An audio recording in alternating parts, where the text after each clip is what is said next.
chers téléspectateurs de Ouafrica TV, au début des années 2000, nous citions le Sénégal, l'Afrique du Sud, le Mali, comme des exemples de démocratie en Afrique subsaharienne. 20 ans, 23 ans après, on peut s'interroger sur ce que nous considérons comme la démocratie, que Chirac a estimé dans les années 90 comme un luxe pour l'Afrique. Professeur Chanda, on remarque même d'ailleurs que certains de nos contemporains affirment que la démocratie n'est pas notre affaire. Bonjour professeur. Bonjour. Professeur, comment est-ce que vous accueillez une telle assertion? La démocratie n'est pas une affaire africaine. Non, je pense que ça dépend de ce qu'on entend par démocratie. Et, je pense qu'il y a une grosse confusion. En réalité, il n'existe pas un modèle d'expression parfaite de l'opinion des gens. Et lorsqu'il faut le porter à l'échelle d'une nation, c'est encore beaucoup plus compliqué.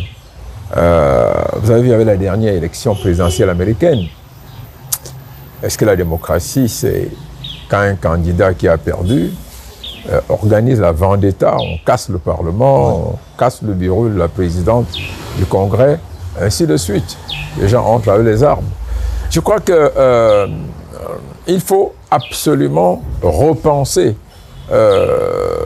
l'Africain dans sa perception du monde, dans sa réalisation, dans sa contextualisation par rapport à ses besoins de progression et d'évolution. Parce que lorsqu'on parle même de développement aujourd'hui, c'est sujet à caution. Le développement, c'est quoi en réalité? C'est un téléphone portable, je ne crois pas. Donc, sur cette question, je pense que le débat est profond. Mais le débat n'est pas qu'intellectuel. Le débat est même terre à terre. En fait, qui sommes-nous? Quelles sont nos valeurs de référence?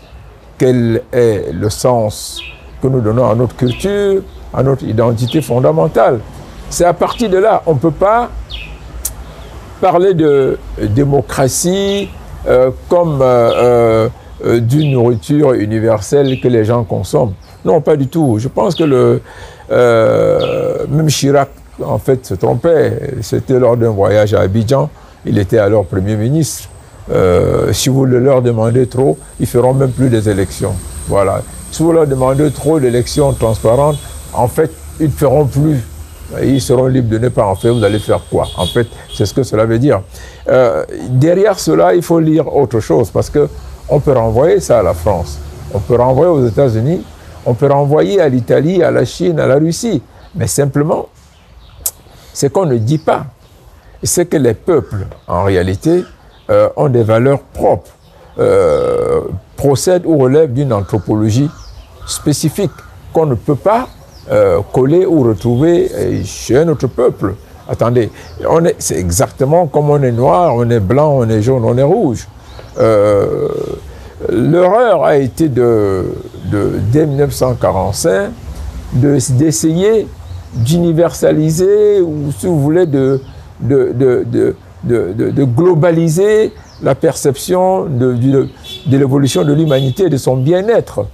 Et on nous a concocté un truc, Déclaration universelle des droits de l'homme et des libertés et tout, qui en fait était la projection d'un modèle de pensée, de croyance et de vision qu'avaient atteint ou pensaient avoir atteint les sociétés qui à l'époque cochaient ce texte sur le papier. Non, pas du tout. Je n'ai aucun souci ni aucun complexe à cela.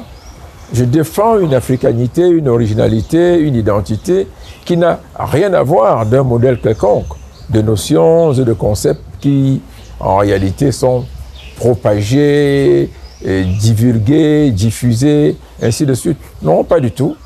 Je suivais ce matin que le procureur de la Cour pénale internationale, mais lui, c'est qui? Et au Congo démocratique et qu'il a signé un accord pour une coopération étroite avec le gouvernement congolais. Mais ce sont des bêtises. Lui, c'est qui, le procureur pénal? C'est une fabrication occidentale, si vous voulez. Il va venir juger les us et les coutumes, le comportement que j'ai vis-à-vis de mon père, que ma mère a vis-à-vis de son mari ou que le mari a vis-à-vis de ses enfants. En Afrique, ça prend toute une autre connotation, si vous voulez. Il y a tout un niveau, un seuil de compréhension, de valorisation, de sources et de ressources anthropologiques qui ne peut pas être universalisé. Ça vaut pour tous les pays. Voilà ce que je peux vous en dire. Il faut avoir aucun complexe à défendre cette position. Démocratie telle qu'ils l'entendent, ça ne nous concerne pas en réalité. Ça concerne ceux qui en font la promotion, parce que nous sommes, dans nos ressources fondamentales, dans une quête de conciliation, de l'implantation dans nos vies courantes de tous ces modèles, de toutes ces exigences d'une société moderne qui avance très vite, d'une société ouverte et mondiale qui avance trop vite, avec nos us et coutumes fondamentales, nos rites traditionnels qui, en fait, eux, assoient, consacrent et sacralisent des manières de faire, des manières de penser, des manières d'être, consacrent des formes de rapport entre les différents individus, les différents acteurs dans la société qui n'ont rien à voir avec la manière dont ça se fait en France ou aux États-Unis. Voilà, il faut avoir aucun complexe à sortir de ce débat la tête haute. Professeur, vous publiez La malédiction de l'Afrique noire, oui, et vous sous-titrez De la négritude à la négrocratie. Oui.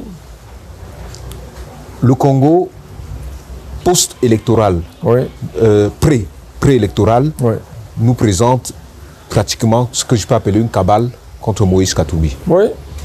Au Sénégal, on connaît, c'est d'ailleurs le prétexte de notre discussion, l'affaire Sonko. Je rappelle que en 2011, je crois, le président qui est au pouvoir a marché, a crié, a fait des déclarations contre le troisième mandat de Abdoulaye Wade. Professeur, est-ce que vous n'avez pas raison de parler d'une malédiction sur l'Afrique noire, malgré l'exception que vous venez de nous présenter sur la perception de la démocratie? Oui, écoutez, je crois qu'il y a... il faut être en mesure de se reprendre également. Hein. Je crois que j'ai fait ma propre autocritique à propos de ce titrage. N'oubliez pas qu'avant ça, j'avais publié Avancer ne nous attendez pas. Oui. Nous avons raté tout dans le monde. Ce n'est pas vrai en réalité. Ce n'est pas une malédiction. Je crois que j'ai fait preuve d'un discours intellectuel extrêmement dur, passionné, un discours de circonstance, à cause de l'immensité de ma déception, si vous voulez, à cause de l'ampleur de mes frustrations. Mais je pense que l'intérêt du livre, c'est pas ça, si vous voulez. L'intérêt du livre dégage des problématiques, pose des problèmes et invite à une réflexion sur notre destin, sur la manière dont nous faisons les choses. Mais, comme vous me parlez du Sénégal, je crois qu'il n'y a rien d'exceptionnel, si vous voulez. L'image du Sénégal renvoie exactement au trouble dans lequel nous trouvons en ce moment.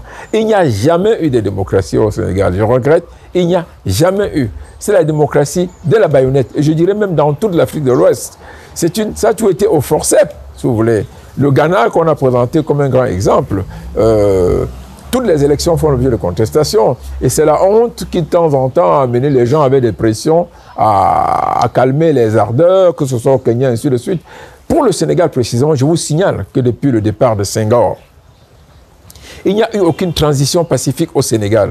C'est une erreur de présenter le Sénégal comme une grande démocratie, un modèle. Non. Abdou Diouf, pour s'en aller, il y a eu beaucoup de morts. Il ne voulait pas partir. C'est le ministre de l'Intérieur qui l'a d'ailleurs contraint de partir. Parce que l'armée avait dit non, si vous voulez. Et on sait ce qu'il a été pour Abdoulaye Wade. Il y a eu une quinzaine de morts sur Abdoulaye Wade. Il voulait mettre son fils, il a voulu changer la constitution pour placer son fils, il a ensuite voulu le mettre maire de Dakar, il a fait un certain nombre de simagrées, si vous voulez. Vous savez très bien, il voulait mettre son fils vice-président, avec une disposition qui mettait que le vice-président succède au président en cas d'empêchement ou ainsi de suite. Il n'y a jamais eu de démocratie pacifique au Sénégal. Enfin, s'il vous plaît, de transition pacifique au Sénégal. C'est pour ça que je préfère qu'on laisse de côté cette notion de démocratie. Elle est tellement légère, si vous voulez.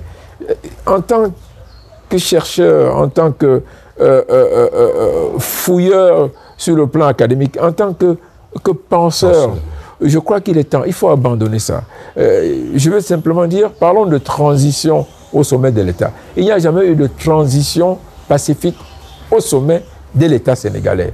Et nous revivons exactement la même situation qui est dans leur gène, mais au-delà d'être dans leur gène, disons, qui est un peu dans la contextualisation absolument, je dirais, trouble, un peu décevante de l'Africain en ce moment, mais simplement qui correspond bien à une quête infernale d'équilibre entre notre identité, notre être, ce que nous sommes fondamentalement à partir de nos us et coutumes, avec tous ces cris, tous ces bruits, toutes ces évolutions qui n'indiquent aucun sens en réalité. C'est-à-dire que placé sur le cadran d'une montre, on ne sait pas où va l'aiguille, si vous voulez. Est-ce qu'il faut aller devant? Est-ce qu'il faut aller derrière? Voilà exactement où nous nous trouvons.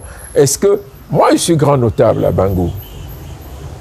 Je suis grand notable, je sors de la chefferie de mon village, j'ai des attaches, j'ai des obligations, j'ai un certain nombre de choses qui ne cadrent pas, que vous ne pouvez pas tuer, que je ne peux pour rien au monde sacrifier au nom d'un statut international, au nom d'un statut au sein de l'appareil de l'État, au nom de quelques arrangements que ce soit. Voilà la réalité. Et comment est-ce que l'Europe, les autres peuples interprètent? Est-ce qu'ils comprennent ça? Pour aller beaucoup plus loin, pour montrer la relation, si vous voulez. Pourquoi est-ce qu'il faut tout relativiser? Moi, de temps en temps, je dis, j'aurais mieux aimé être musulman s'il fallait renaître dans un autre contexte. Simplement pour la manière dont on gère les deuils, si vous voulez.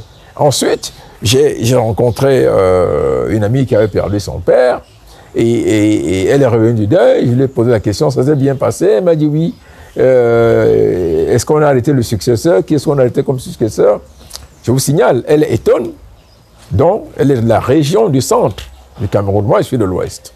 Et elle m'a dit, non, monsieur Sanda, chez nous, c'est pas comme ça. On n'a pas ce genre de choses chez nous. L'aîné de la famille est celui qui tient la famille après la disparition du père. Or, à l'ouest, c'est des cérémonies terribles, entourées de mysticisme, d'un certain nombre de choses. Vous voyez comment combien est-ce que tout cela est relatif? Alors, on ne peut pas se lever un beau matin et commencer à dire il y a un modèle à tel endroit.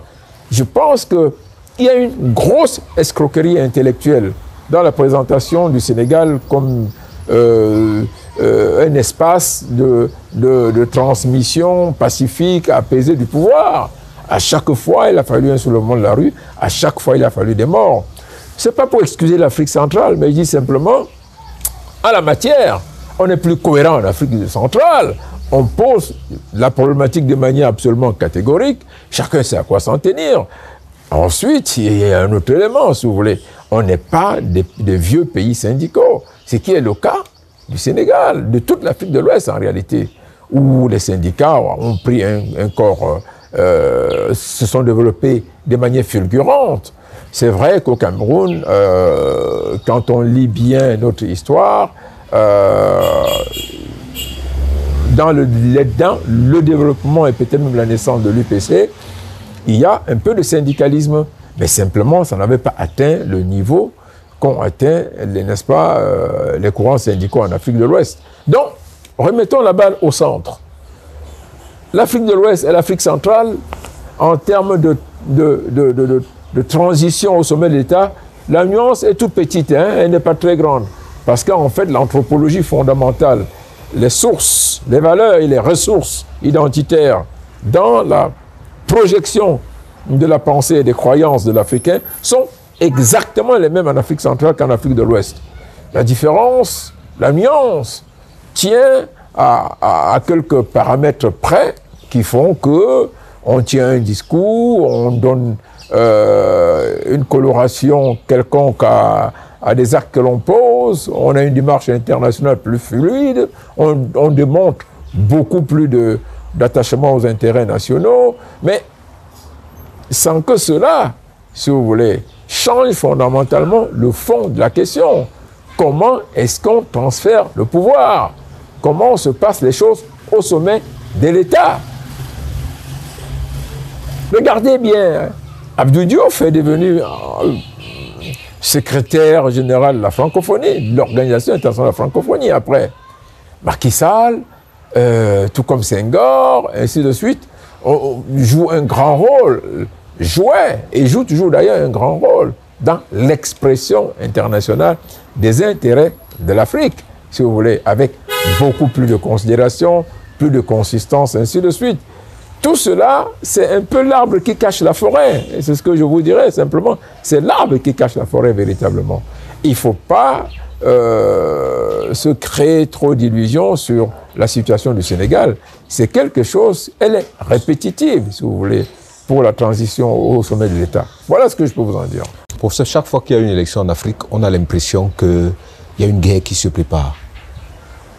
Et j'ai bien envie de poser la question de savoir qui donne le pouvoir en Afrique. Certains pensent que c'est des étrangers. Déjà, la population pense, dit même d'ailleurs d'un candidat qui est pro-français, pro-américain, qu'il sera ou ne sera pas président. Comment est-ce qu'on fait pour évacuer cela de la pensée des Africains s'il le faut? Non, je pense que c'est une faiblesse. C'est une faiblesse structurelle, si vous voulez. C'est un complexe, à la limite. Je vois, dans le cas du Cameroun, des opposants qui parcourent le monde pour aller faire des grands meetings partout à l'extérieur. C'est une connerie, si vous voulez. Ça ne change rien à la situation objective à l'intérieur de nos pays. Non, ce n'est pas l'étranger qui décide. J'ai toujours raconté une scène que j'ai vécue qui était quelque chose d'extraordinaire. Je l'ai dit à plusieurs reprises. On venait de changer le gouvernement au Cameroun et j'avais un rendez-vous avec l'ambassadeur de France en sa résidence. C'était à 1h, je savais qu'on allait, n'est-ce pas, déjeuner ensemble. Nous étions dans son jardin, les deux, nous deux simplement, et la table était dressée.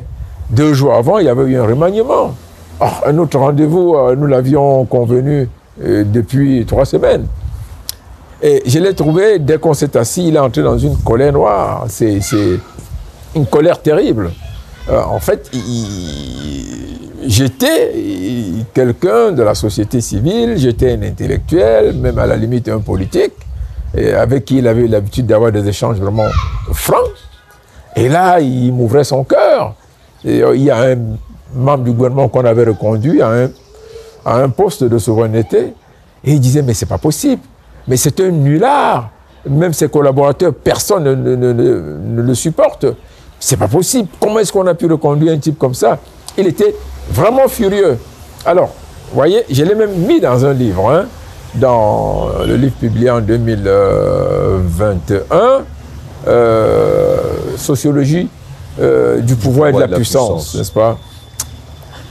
Et là, vous voyez, dans ma tête, pas que je ne le savais pas, si vous voulez. Ça, j'avais une idée précise. Je comprenais très bien ce que ça voulait dire et ce que cela a toujours été. Nous nous faisons beaucoup d'illusions. Voilà un ambassadeur de France, de la France, dont on pense que c'est lui qui compose le gouvernement au Cameroun ou ailleurs, où il se trouve. Et puis... qui s'étonne. Il s'étonne, il est même fâché, si vous voulez, à la limite. Voilà la réalité. Et je pense que vous vous souvenez de pas de la boutade, mais de la réponse de haut vol de Paul Biya à Hollande, lors de sa brève visite officielle au Cameroun. Ne se maintient pas au pouvoir, et qui veut, mais qui peut, si vous voulez. C'est significatif de la manière dont le pouvoir se gère, la manière dont on accède au pouvoir, la manière dont on perçoit le pouvoir, si vous voulez. Il ne faut jamais se tromper là-dessus. Je suis Camerounais et je vois dans le cas du Cameroun beaucoup de gens s'agiter et se tromper en ce moment parce qu'effectivement, avec l'âge du chef de l'État, on pense à une transition à un moment ou à un autre. Mais j'aime souvent dire, vous savez, vous avez vous-même lu beaucoup de choses à ce sujet. C'est Mitterrand qui avait placé Paul Biya, c'est un tel. Zéro, rien de tout ça. Ahidjo a fait confiance à quelqu'un qu'il jugeait intègre, le plus honnête de ses collaborateurs, le plus calme, le plus tranquille, le plus loyal surtout. C'est cela, aussi simple que ça. Personne ne lui a demandé de le faire. Et je pense, et c'est un message pour le reste, que ça se passera exactement de la même manière pour la prochaine transition au Cameroun. Ça ne viendra pas à l'extérieur. Paul Biya, de manière souveraine, n'est-ce pas, aura une main légère ou forte en fonction des circonstances, en fonction de ses propres analyses, ainsi de suite. Laissez tomber tout le reste. L'étranger, non, pas du tout. Ça se gère comme cela. Vous connaissez la réponse du président de l'Ouganda, Museveni, aux États-Unis, au ministre des Affaires étrangères des États-Unis, qui vient lui parler de la Russie et qui lui dit « Est-ce que moi je vous demande le genre de café ou de chocolat que vous prenez le matin? Alors vous nous foutez la paix, vous laissez l'Ouganda décider de son sort. » Il est au pouvoir depuis au moins une trentaine d'années. Et je crois qu'il décide pour son pays. Il y est arrivé, comme on le sait. Et il y a toute une magnificence, si vous voulez, de l'autorité publique, du pouvoir, si vous voulez, en Afrique. Et c'est pour cela que l'on retrouve en réalité, y compris dans les rapports hommes-femmes, dans les rapports père et fils, fille et père, et ainsi de suite, le patriarcat, si vous voulez. On a une conception, on a une traduction, on a un développement, on a une projection, on a une prescription patriarcale du pouvoir. Celui qui le tient, et dans nos coutumes et traditions, on ne bouscule pas le pouvoir. On ne demande pas au pouvoir de s'en aller. On ne dit pas au pouvoir ce qu'il doit faire. À la limite, on met mystiquement à mort le chef quand on le peut. Si les notables en ont décidé ainsi. Alors, rendu dans le socle moderne de notre évolution, il faut être suffisamment intelligent pour s'asseoir et comprendre quels sont les liens rituels ou mystiques qui, dans notre contexte africain, décident, organisent la cession au pouvoir, la fin du pouvoir ou la transmission du pouvoir. N'allez pas regarder dans les livres de sciences politiques ou de droit constitutionnel, faire des grands meetings, tenir des grands discours, organiser la mort du président par vos discours. Ça ne change rien du tout. C'est une mésintelligence de notre contexte. Il faut être en mesure de lire et de comprendre, de s'assurer qu'on a compris surtout quels sont les rapports de force, quels sont les acteurs qui animent, qui gouvernent, qui induisent et déduisent l'évolution de notre société. Voilà à propos du pouvoir en Afrique. Quand vous avez fait cette démarche, quand vous avez eu cette intelligence, vous comprenez les ressources de la sagesse du pouvoir, en réalité. Un peu en Afrique, c'est un peu comme les rivières que l'on ne tente pas, qui cachent beaucoup de choses et qui ont beaucoup de choses en dessous. Le pouvoir en Afrique, c'est un peu cela. Il faut aller chercher, il faut aller essayer de comprendre. Mais n'allez pas lire vos grands livres, attendre les discours du président des États-Unis ou les critiques du président de la France pour vous positionner par rapport au pouvoir, vous cassez la figure tout de suite. Voilà ce que je peux vous en dire. Professeur, Trump est élu, et vous connaissez l'histoire, la Russie est accusée de l'avoir aidé à devenir président. Est-ce que ça signifie que l'élection ne signifie rien? Ben, écoutez, c'est la plus grosse bêtise que les États-Unis aient jamais commise. Les médias américains et quelques individus. Ça n'a aucun sens, si vous voulez. La densité, l'orientation, et la composition, la mathématique, la science des rapports entre deux nations sont effectivement une source possible d'influence, de convergence et de divergence dans leurs rapports mutuels. dans l'orchestration et l'organisation effectivement de leur vie politique et même la stabilité, la tranquillité et l'influence des acteurs politiques. Mais simplement, ça s'arrête là. C'est Poutine qui félicite Erdogan le premier parce qu'il a été élu. Mais ce n'est pas Poutine qui fait élire Erdogan. Et ça, c'est une grosse bêtise. Trump, c'est quelqu'un de l'extrême droite qui a toujours pensé qu'il fallait traiter avec la Russie avec la force, parce que la Russie est une grande force. Et pour cela, il ne faut pas contrer la Russie ouvertement, il faut être son ami. C'est le plus intelligent dans la projection, si vous voulez, de la géostratégie en termes d'analyse et de compréhension des rapports entre les États. Mais c'est ce qu'il a voulu faire avec le Coréen du Nord. Vous vous levez un matin, oui, une grande puissance comme ça, vous dites au monde entier, alors que vous prétendez être la source, le modèle, attendez, le fondement de toute la technologie, vous avouez au monde que la Russie vous a battu technologiquement, qu'elle a désorganisé vos élections par des circuits informatiques, par des réseaux hertziens et satellitaires. Mais c'est une bêtise. Attendez, c'est un aveu de faiblesse. Quand j'entends un Africain dire « c'est la France qui a élu le président », je dis « attendez, celui-là, il faut l'envoyer dans la tombe ».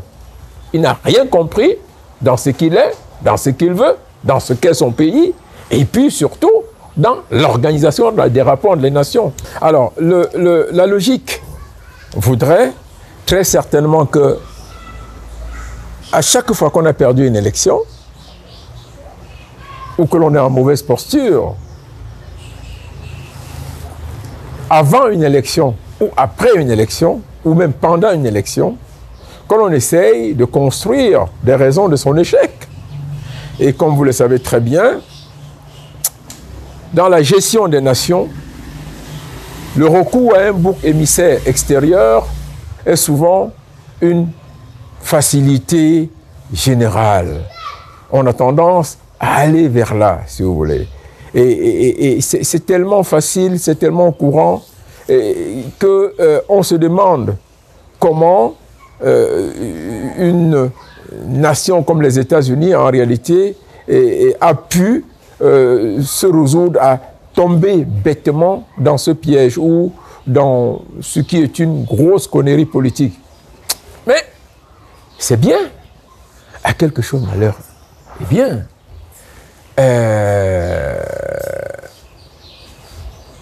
ce qui s'est passé à la suite de l'élection, la dernière élection présidentielle américaine, a viabilisé davantage le discours relativiste sur les notions de démocratie et les concepts de société avancée, société développée, ainsi de suite. C'est pour cela que nous devons, avec une très grande vitesse, réfléchir profondément sur tous les enseignements que moi je considère comme des ragots. C'est vrai, on ne peut pas dire que l'intelligence humaine est un ragot, mais à force de matraquage, si vous voulez, de recours à des publications extérieures, on a fini par nous plonger dans une forme de désinformation continue. Moi, j'ai écouté RFI ce matin qui ne disait plus rien du Sénégal. C'est organisé, ça c'est clair, si vous voulez. On a dû négocier ça, dire pardon, ne faites plus parce que ça crée des problèmes, ça agite les gens ici, ça agite les foules à l'extérieur, si vous voulez. Donc, ce genre de choses a pu arriver. De même, lorsque vous me parlez du Congo démocratique, je crois que des négociations sont en cours, en réalité, pour qu'il n'y ait pas une très grande campagne contre ce que le président congolais actuel, qui, comme vous le savez, en réalité, est le résultat d'un consensus entre plusieurs groupes d'intérêt. Un consensus qui n'a pas marché, un consensus qui a là, effectivement, été influencé par d'autres courants de force que les acteurs principaux ne maîtrisaient pas. Parce que sinon, il fallait tout de suite se lever avec gravité pour se demander comment, après avoir vu ce qui s'est passé en Côte d'Ivoire avec l'ivoirité, on peut tolérer encore une telle monstruosité. Et on vous dit, le président de la Cour pénale et à Kinshasa, ils ont signé des accords pour une belle coopération. Mais c'est la même Cour pénale qui a trimballé Gbagbo à La Haye, avec pour soubassement l'ivoirité, comme cause de la crise, de la guerre, et ainsi de suite. Alors, un même procureur général de la Cour pénale est au Congo, et il caresse Tshisekedi, comme pour lui dire, c'est très bien, cher ami, ce que vous faites, allons-y, congolité et tout. Mais c'est une catastrophe, mais c'est des voyous. Je regrette de le dire, c'est des voyous, ce type de la Cour pénale. On ne doit pas se comporter comme ça. Nous sommes au centre d'une machine planétaire qui humilie principalement l'Africain et lui interdit de se poser des questions sur son identité, sur sa place réelle dans le monde, sur l'importance de ses valeurs, l'importance de ses sources et ressources rituelles dans la contribution pour son évolution, pour son implantation définitive dans le monde. Voilà la réalité. Et il ne faut pas aller chercher beaucoup plus loin. Lorsque vous mettez tout bout à bout, mais c'est choquant à plus d'un titre. Et je préfère réellement qu'à partir de l'exemple du Sénégal, que l'on se redise beaucoup de vérités en réalité. La transition au sommet de nos États relève encore de la débrouillardise. Une débrouillardise pas innocente, si vous voulez, assise sur davantage le fait que beaucoup d'acteurs ne comprennent pas ou ne maîtrisent pas le sens des rapports de force qui convergent pour construire le pouvoir en Afrique. On vous dit qu'il y a une élection en 2025 au Cameroun ou en 2000, je ne sais pas combien, et vous avez des individus qui s'agitent. J'ai reçu il y a 2 jours une correspondance qui m'invite, qui me parle d'un rassemblement pour une candidature unique de l'opposition. Mais c'est quoi l'opposition en réalité? Opposition par rapport à quoi? Vous avez la garantie que vous contrôlerez cette élection ou ces élections. Vous avez l'assurance que vous allez maîtriser les résultats. Vous comprenez au moins ce que veut dire élection dans le sens général. Et ensuite, par rapport à l'Africain, ce qu'il est fondamentalement. Vous pensez qu'il y a une élection du chef du village en Afrique? Vous pensez que les notables, ça se décrète? Vous pensez objectivement que votre père peut se lever et vous vous asseyez tout court, sans aucun autre rite? Vous pensez clairement que parce que vous le voulez, vous pouvez un matin, comme ça, vous lever et dire « Il est vieux, il n'a jamais mis beaucoup de temps, moi je n'aime plus sa tête, il a échoué, il va quitter, je vais m'asseoir. » Vous pensez que c'est aussi facile que ça? Professeur, on peut vous rétorquer que ce qui rassemble les villages, qui est ce que nous appelons la République, parce que là vous parlez des villages, des villages, des regroupements ethniques ou bien des tribaux, mais ce qui rassemble les villages a besoin d'un chef. Est-ce que ce chef-là ne devrait pas être élu? Mais écoutez, c'est le principe, c'est le souhait, c'est peut-être même le rêve. Entre le principe, le souhait, le rêve et la réalité qui s'impose à nous, comme un diable dans un miroir, il faut en avoir peur et avoir une approche pétrie de sagesse, de tranquillité, de retenue, de patience et d'humilité. D'accord? Vous pensez vraiment que même dans nos traditions et coutumes, même dans les villages, les chefs, avec tout ce qu'on peut en dire, serait forcément élu de la manière la plus transparente, pas élu, serait choisi ou accéderait au trône de la manière la plus transparente, avec la bénédiction de la population. Et de plus en plus, vous savez que des gens érigent des contestations, disent ci et ça, et s'appuient justement sur la puissance publique pour essayer de désorganiser tout. Et lorsqu'ils ne peuvent pas s'appuyer sur la puissance publique, qu'est-ce qu'ils font? Ils créent le désordre. Hein, nous vivons un peu cette situation à Bango. On a beau appliquer les traditions, on a beau se référer aux 7 et aux 9 notables, on a beau recourir même d'ailleurs à la sanction et aux injonctions de l'autorité publique qui, même dans ce cas-là, joue à un jeu bizarre. Et vous avez toujours des individus qui se lèvent, qui organisent l'anarchie, qui organisent des milices. Il faut créer le désordre. Vous ne pouvez pas. Ça dit que ça repose fondamentalement le problème du chef dans nos sociétés. Est-ce qu'il y a une ligne médiane? Est-ce qu'il existe aujourd'hui des facteurs ou des paramètres déterminants qui sont incontestables? Ça, c'est une très grande question, si vous voulez. Il faut avoir une vue aujourd'hui impartiale et s'interroger. Vous savez, on va beaucoup plus loin. Et certaines personnes reposent la question de la chefferie par rapport à la République, par rapport à l'État de droit, si vous voulez. Est-ce que c'est des petites, ce sont des mini-États, des entités autonomes à l'intérieur de la République? Est-ce que ce sont des États dans l'État? À ce moment-là, il faudrait poser le problème, de quoi tiennent-ils ce pouvoir?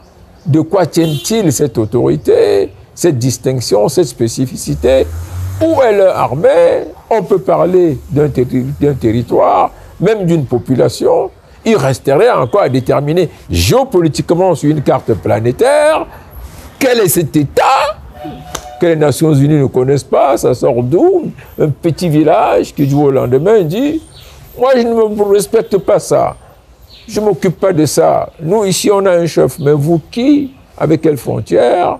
Connu de quel autre pays? Dans quel contexte diplomatique? Et tout cela. » Donc, objectivement et franchement, il faut simplement retenir sur cette idée, quand vous avez le pouvoir en Afrique, vous pouvez en faire une sauce de salade, une sauce de taro, vous pouvez en faire le bongo chobi, vous pouvez en faire le sanga, vous pouvez en faire le taro, vous pouvez en faire tout ce que vous voulez. Mais, au fond, il y a le questionnement sur l'honnêteté de notre démarche, sur la fidélité des acteurs réellement par rapport à nos valeurs, à nos rites et coutumes. Et ça nous amène aujourd'hui à questionner le questionnement du questionnement de nos valeurs. En fait, avons-nous le droit aujourd'hui d'interroger, de contester ou de mettre en accusation des personnes qui diraient qu'on est sauvage ou qui diraient mais ils sont restés obscurantistes à partir de l'observation ou des observations que ces personnes font sur la manipulation que nous avons de l'autorité publique, de l'idée même du chef, sur les astuces et les arguties que nous mettons en œuvre pour éviter des transitions régulières par rapport à un consensus sur la base des textes d'une constitution, ainsi de suite. C'est nous qui les rédigeons, c'est nous qui les violons en permanence. Qu'est-ce qui ne va pas avec les Africains? Est-ce qu'il y aurait quelque chose dans leur ADN qui manifestement ne supporte pas la justice au sens du partage du pouvoir ou la gestion équilibrée du pouvoir? C'est sûr que non. Attendez, je suis prêt à donner exactement la même réponse. Mais simplement, c'est une réponse qui induit une manifestation excessive de dignité, une valorisation sans doute contradictoire de notre identité. Pas plus que le français ou l'américain, parce qu'on pourrait poser la même question. Est-ce qu'il n'y avait pas quelque chose caché dans l'ADN des Américains pour qu'un jour ça explose avec ce qu'il y a eu entre Al Gore et Bush dans le décompte des voix à Miami, avec ce qu'il y a eu, donc, plus récemment, entre Biden, n'est-ce pas, et Trump? Est-ce qu'il n'y a pas une espèce de folie, de barbarie cachée dans leur ADN qui se sont débrouillés à maîtriser et du coup, paf, ça a explosé à la face du monde. Vous voyez, il y a un besoin énorme de relativisation. Il demeure que nous allons argumenter autant que nous le pourrons. On peut nous opposer des résultats élémentaires en ce qui concerne la construction au quotidien des infrastructures du bien-être du citoyen, d'un minimum requis pour s'affirmer citoyen, d'un minimum requis pour défendre les intérêts nationaux, si vous voulez. Je trouve comme une excellente démarche déjà qu'on puisse déclarer les biens, comme l'a fait le président sortant du Nigeria. C'est quelque chose d'extraordinaire. Et je pense que c'est un début.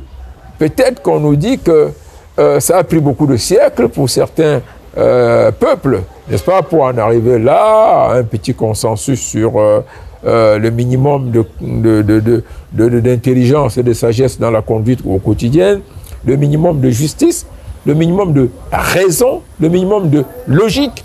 Se dire, mais objectivement, j'ai le pouvoir, non, je ne dois pas écraser les gens avec ça, je dois savoir partir, à quel moment je dois partir, vraiment c'est dans ma conscience, c'est dans ma tête, c'est pour que l'histoire se souvienne de moi comme d'un grand monsieur ou comme d'une grande dame, hein, un peu comme Sir Leaf au Libéria, mais tout cela demeure débattable. Et c'est pour ça que je dis, il ne faut faire aucune transposition de notions ni de concepts. Il faut s'interroger foncièrement, qui sommes-nous? Que pouvons-nous faire? Comment percevons-nous le bien-être de tout le monde? Comment nous organisons-nous pour être honnêtes quand nous sommes en position de décider pour la collectivité, de décider pour la nation? Comment valorisons-nous ou comment faisons-nous valoriser ce sentiment de justice élémentaire, de partage, de construction du pouvoir, globalement, sans que l'on ne tombe dans la guerre civile, dans des frictions inutiles, sans qu'il y ait des morts comme au Sénégal, sans qu'il y ait des morts comme partout ailleurs, on a vu récemment encore. Et en fait, le modèle parfait aujourd'hui, et s'il faut parler de modèle, est-il russe? Est-il chinois? Le centralisme démocratique, dans le même temps avec une dose de capitalisme et une décision de conquérir le monde par tous les moyens, de s'affirmer géostratégiquement, de s'affirmer militairement. Est-ce que la haute conscience des intérêts nationaux, avec sa projection effective sur le champ international par rapport à d'autres puissances, par rapport à d'autres États, peut justifier la confiscation ou la sacralisation du pouvoir? Professeur, est-ce que finalement, si on essaie de faire une psychanalyse de la question, comment elle se manifeste chez chacun de nous et même certainement chez les intellectuels, on ne peut pas penser que, on peut peut-être penser que la relation avec les autres nous a créé une ambiguïté dans notre expression sociale et démocratique. C'est-à-dire que quand ça nous convient, on estime que c'est le comportement étranger qui a raison, et quand ça nous convient, on estime que c'est le comportement traditionnel qui a raison. Est-ce que ces deux attitudes-là ne viennent pas d'une relation très très ambiguë avec ce que nous pouvons appeler la communauté internationale? Je ne crois pas. Je ne crois pas. Parce que les notions de bien et de mal ne sont pas l'appropriation d'une culture, d'une nation, d'une civilisation, si vous voulez. Pas du tout. Ce sont des valeurs qui collent à l'être, à l'expression de l'humain. Je dis souvent à mes étudiants, j'enseigne le droit international humanitaire, je dis à mes étudiants, écoutez, projectez-vous comme un pôle de l'action humanitaire, tout court. Et c'est une question de justice, de compassion et de solidarité avec votre prochain. Il n'y a pas besoin d'aller dans la Bible pour lire « aimons-nous les uns les autres ». Non, il n'y a pas besoin d'entendre un curé le répéter. C'est élémentaire. Ça procède de la simple existence dans une communauté de personnes. Ça procède simplement de la compréhension et de l'acceptation de ce que vous n'êtes rien sans autrui et que vous êtes autrui parce que l'autre existe. Ça, c'est très important. Que vous êtes quelqu'un parce que vous êtes avec autrui, que autrui lui-même est quelqu'un parce que vous formez une communauté de gens semblables qui se regardent, qui se côtoient, qui s'apprécient ou se détestent. À partir de là, on pose le problème de comment je me comporte pour être le mieux accepté, pour être le plus utile dans le contexte, dans l'environnement où j'évolue. C'est cela. Alors, vous savez, c'est très bien de poser cette question, mais non. Et ça m'a permis, je commence tout par dire aux étudiants, mais attendez, l'humanitaire, ce n'est pas l'Europe qui l'a inventé, si vous voulez, pas du tout. Ce n'est pas, ça ne vient pas de l'étranger, à la limite. Et de même que je leur dis, ne vous y trompez pas. Nous sommes des sociétés, les sociétés africaines sont extrêmement dures, méchantes, égoïstes même à la limite. On nous a longtemps trompés avec la palabre africaine, le communautarisme, des tas de notions ou de concepts extrêmement infantilisants comme ça. Mais foncièrement, nous sommes des êtres humains avec des valeurs, des rites, des coutumes, avec d'une certaine manière des prétentions, des ambitions et une capacité de projection hors de notre cercle et dans notre cercle. Donc nous pouvons bien évidemment avoir des comportements égoïstes, des comportements qui expriment beaucoup plus de solidarité et de compassion.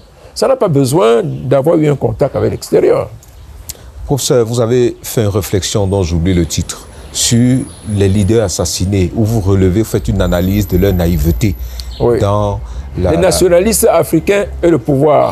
Tactique et stratégie. Oui, professeur, il s'agit bien de ce titre. Est-ce que cette naïveté, vous la voyez encore chez nos leaders, Sonko par exemple, Ibrahim Traoré, Assimi Goïta, est-ce que ça continue? Parce que quand on regarde, quand on imagine l'Afrique dans 10, 20, 50 ans, on n'a pas l'impression qu'on prend des mesures pour sortir de la dynamique dans laquelle on est. Ben oui, moi je suis tout à fait d'accord. Je vous donne une image très simple. Macky Sall, au plus fort de ces mouvements, s'est rendu nuitamment chez le grand calife. Hein, ils sont très importants au Sénégal. Et Mbacké. Et alors celui-là, en pleine nuit, a fait un appel en disant, si vous respectez Serigne Mbacké, n'est-ce pas? Et il faut avoir vécu le Sénégal pour connaître leur poids et leur importance. Alors, moi, je dis à vous, les enfants, que chacun rentre chez lui. Et c'est ce qui s'est passé. Donc, je pense qu'il faut faire assez attention. Et il y a effectivement beaucoup de naïveté, si vous voulez. J'avoue que, au fil des ans, moi, je ne me projette pas de la même manière, si vous voulez. Ce n'est pas la même personne. Ce n'est pas le Sanda Tomé, militant de gauche, progressiste acharné, radical. Pas du tout. Ça, c'est un peu égoïste, si vous voulez. C'était une lecture personnelle pour moi-même, pour mes ambitions, ma compréhension étriquée de la société. Mais il y a le Sanda Tomé, social, politique, intellectuel affirmé, qui dit « Oh là là là là là là, peut-être que je suis allé trop vite ou que je vais trop vite. Peut-être qu'il faut essayer de s'asseoir et mieux comprendre où je me trouve. Qui je suis déjà, dans quelle société je vis, quels sont les rapports de force, quel destin on peut construire ensemble. » Voilà la réalité, si vous voulez. À trop magnifier l'extrémisme, à trop magnifier des ambitions personnelles, à trop magnifier des copies. Je vous prends le cas des années 90 au Cameroun. La coordination des partis politiques et des associations, c'était 14 partis politiques et une trentaine d'associations. C'était une personne, une voix. Mais les associations, c'était en majorité des intellectuels qui n'avaient jamais assumé le pouvoir, même pas être hauts fonctionnaires, ainsi de suite. C'était des gens revenus récemment de l'étranger, qui avaient encore la vision de grandes manifestations américaines, françaises et tout. On bouge, et puis le pouvoir cède dans la rue. Vous voyez, c'était un peu tout cela, jusqu'à ce qu'on se rende compte, en fait, qu'on tapait dans un mur, qu'on était en Afrique, et cette façon de faire n'aboutirait en réalité à rien, entendez.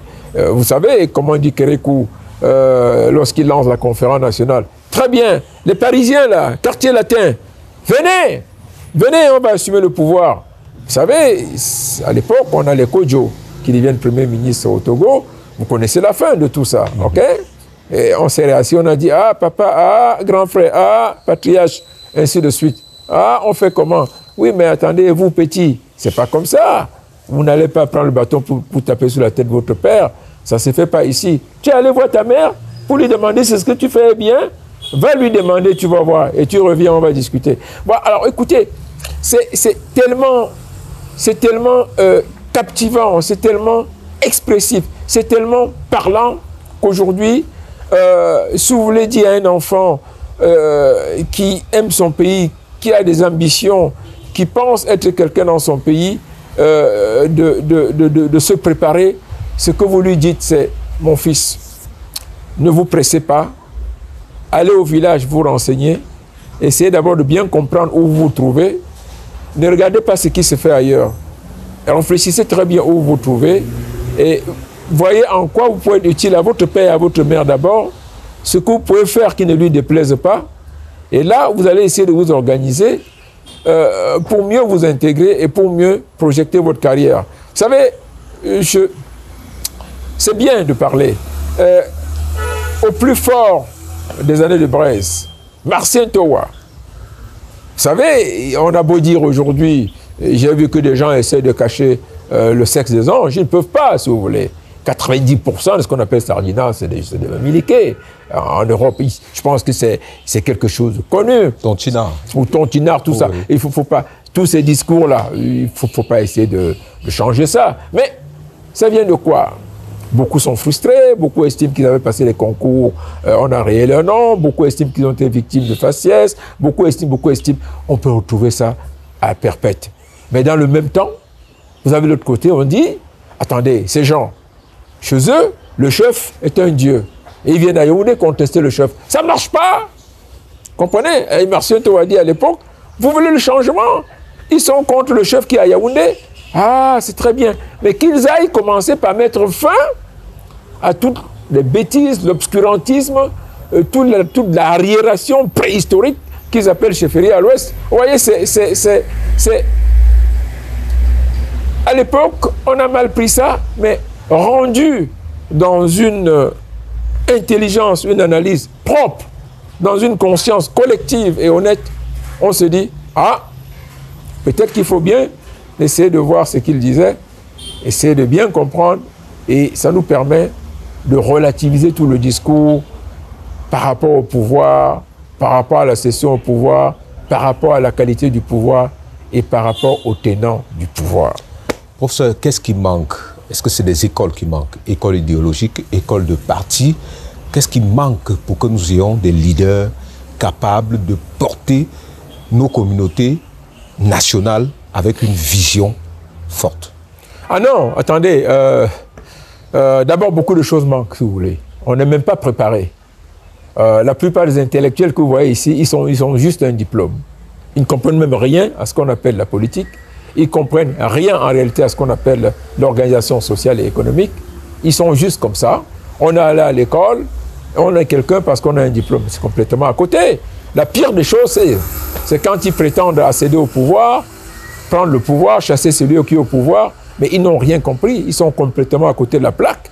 Vous leur demandez quelles sont vos doctrines de base, ils ne connaissent rien du tout.